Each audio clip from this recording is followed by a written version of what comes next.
getting things going first week? How's that gone? Kind of acclimating you guys? Yeah. Well, for me, it's the same every year. I'm trying to remember.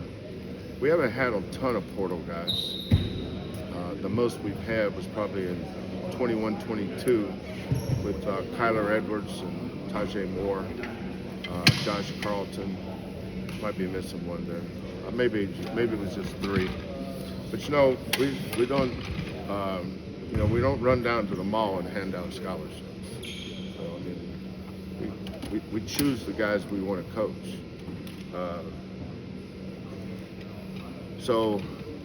Khalifa is no different than anybody else this time of year. They all got a long way to go.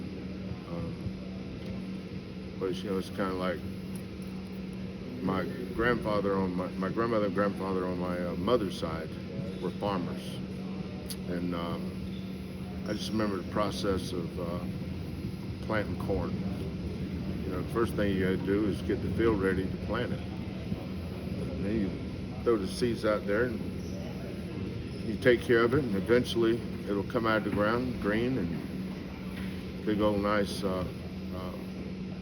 ears of corn. And you go prepare it and put it on the table. But that's a long process. Not a lot of difference in that and putting a team together. Don't anybody ask me, is this where you think is the team where you think it should at this time of year? Don't ask that question. It ain't got nothing to do with us right now. We're just trying to get Cenac and Flemings, Harwell, Khalifa,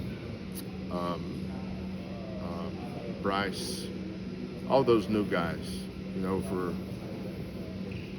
Emmanuel and Ramon, Mercy, Chase, Milos, all the guys from last year, they know the deal.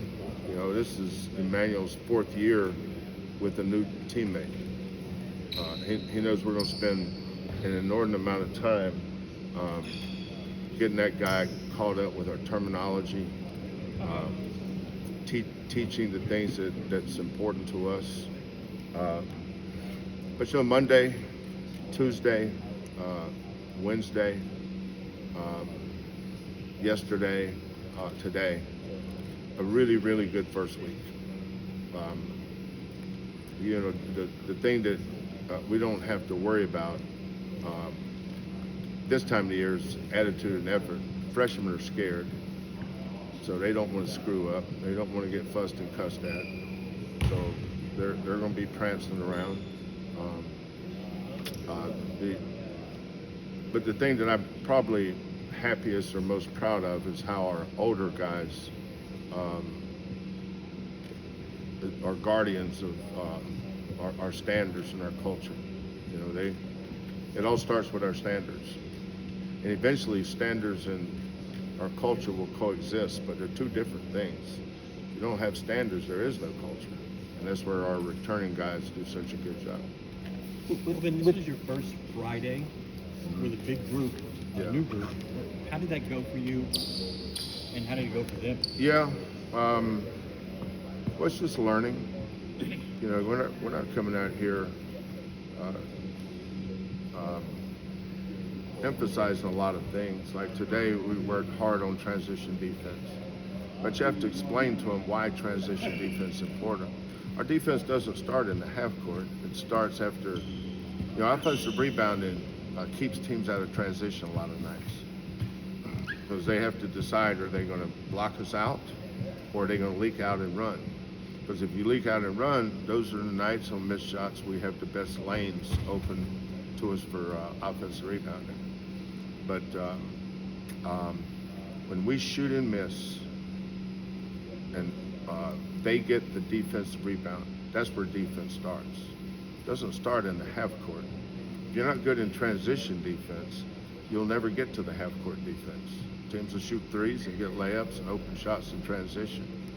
So I start every year with transition defense, and then we just climb the ladder.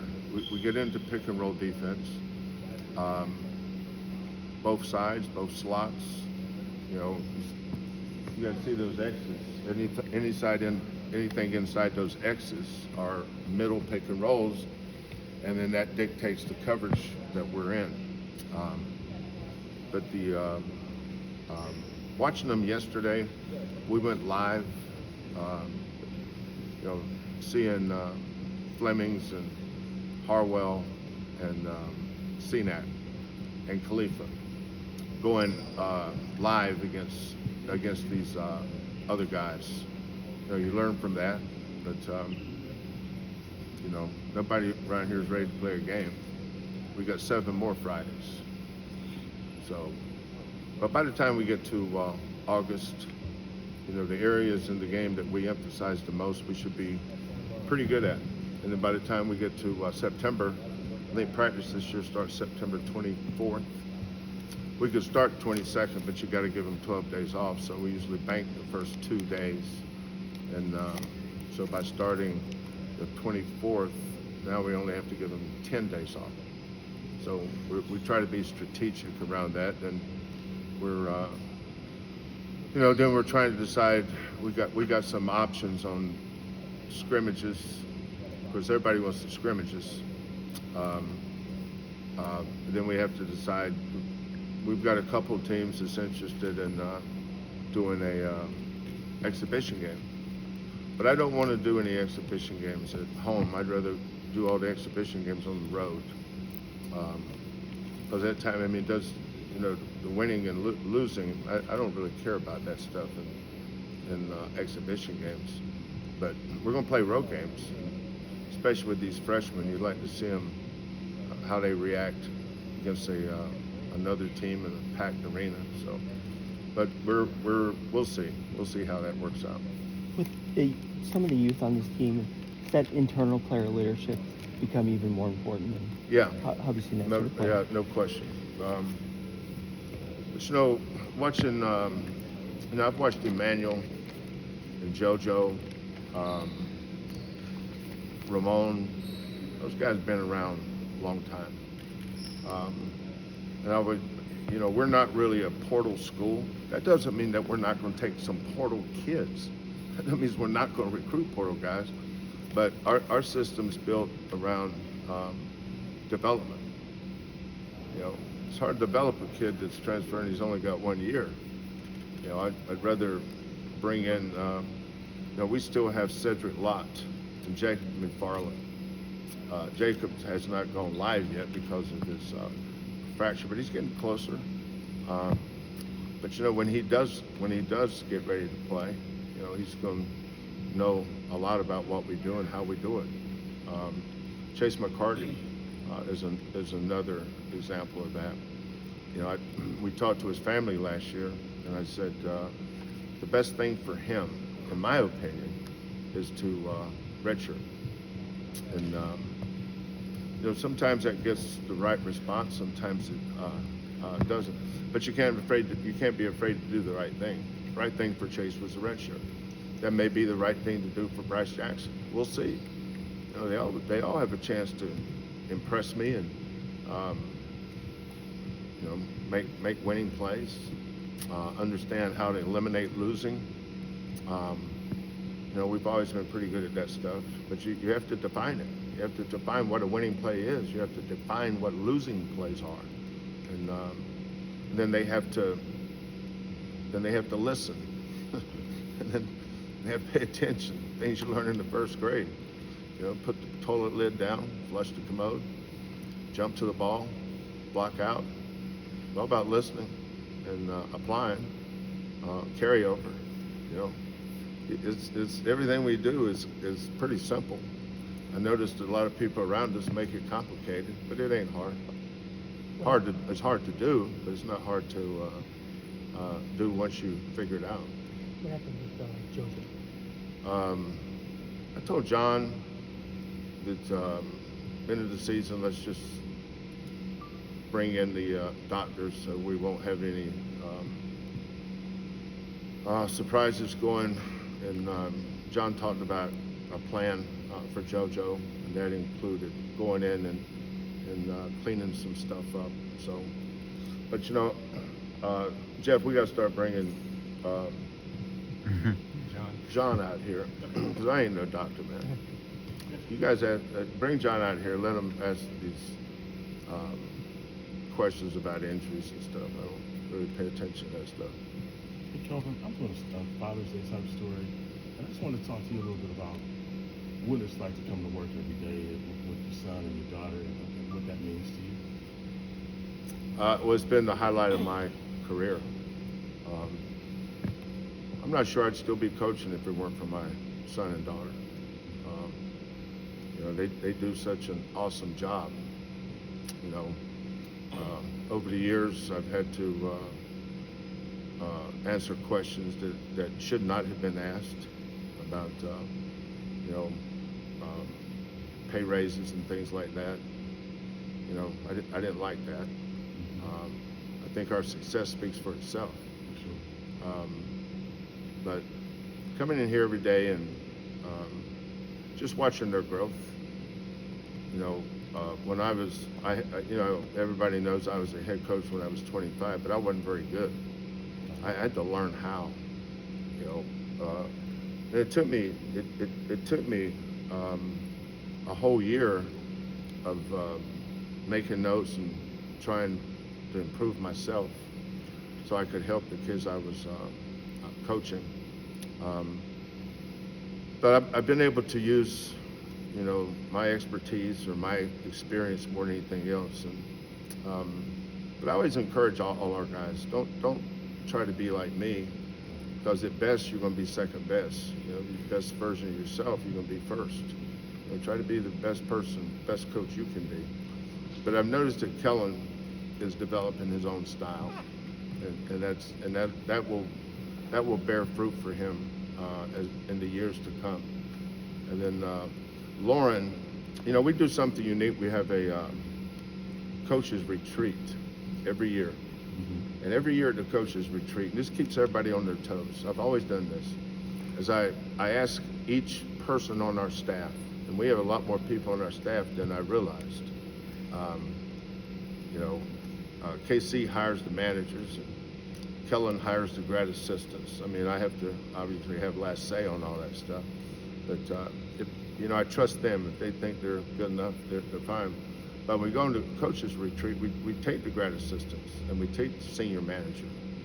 And I ask everybody to stand up and tell everybody what your job description is. You know, and we film it. And then now you have to go write your job description. So if everybody knows what everybody's job is, it's easy to look at them and say, stay in your lane. Everybody just told you what they did. That's what they're good at. That's one of the things that makes this organization, our sustained success is not luck. It's not because of these facilities.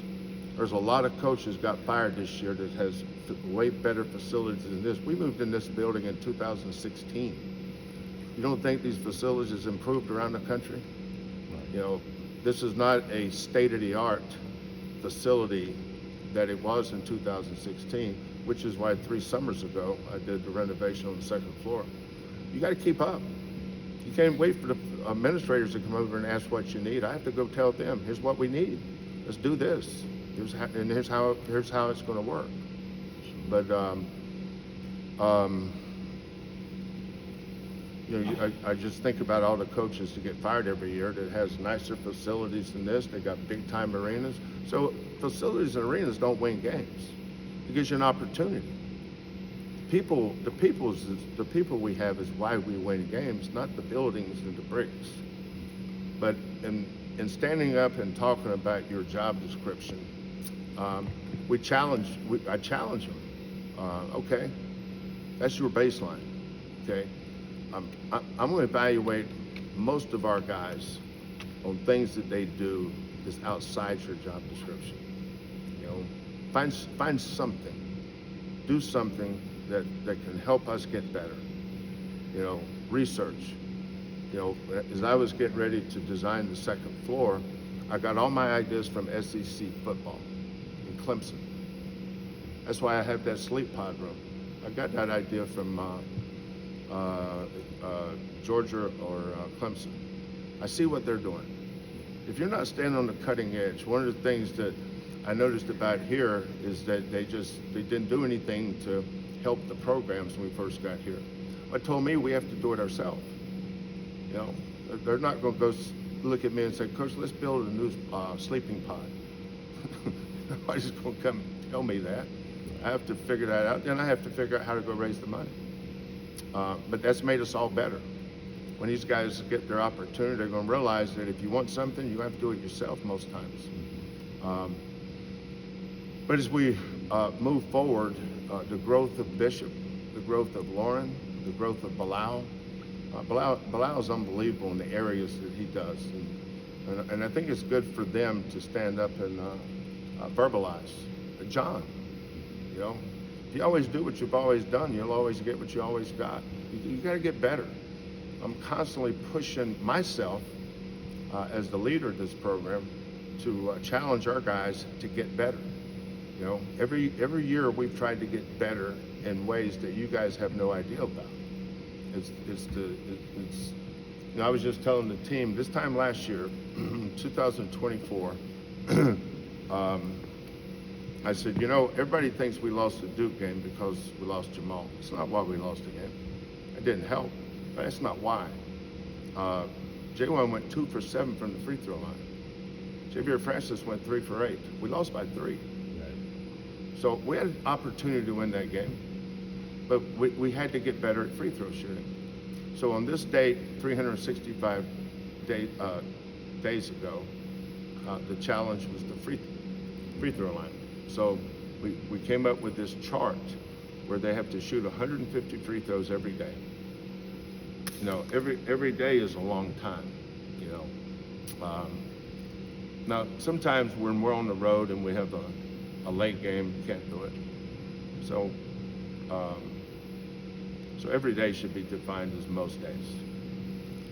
So now we're playing Duke this year, and this is a perfect lead-in to what makes people successful.